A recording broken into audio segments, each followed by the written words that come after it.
Hello friends, இன்றைக்கி நான் வாழைக்காவை வச்சு தாங்க ஈவினிங் ஸ்நாக்ஸ் செய்ய போகிறேன். அதுக்கு நான் வாழைக்காவை இந்த மாதிரி ஸ்டீம் பண்ணி எடுத்துக்கோங்க.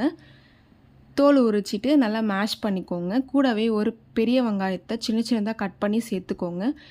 கொஞ்சமாக மஞ்சள் தூள், பச்சை மிளகாய், கொஞ்சமாக கொத்தமல்லி, அரை ஸ்பூன் மிளகாய்த்தூள், 1/4 ஸ்பூன் கரம் மசாலா, தேவையான அளவுக்கு உப்பு, 2 ஸ்பூன் கார்ன்ஃப்ளவர் மாவு சேர்த்து நல்லா பிசைந்துட்டு சின்ன சின்னதாக உருண்டைகளை பிடிச்சி வச்சுக்கோங்க.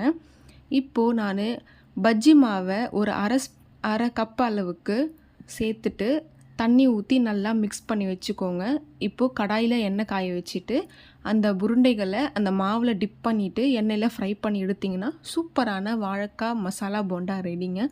ஸோ கண்டிப்பாக ட்ரை பண்ணி பாருங்கள், ரொம்பவே சூப்பராக இருக்கும். நீங்கள் வீட்டிலே இது நீங்கள் செஞ்சு கொடுக்கலாங்க. ஸோ வீடியோ பிடிச்சிருந்தால் மறக்காமல் லைக் பண்ணுங்கள், கமெண்ட் பண்ணுங்கள். சப்ஸ்கிரைப் பண்ணாதவங்க சப்ஸ்கிரைப் பண்ணிக்கோங்க.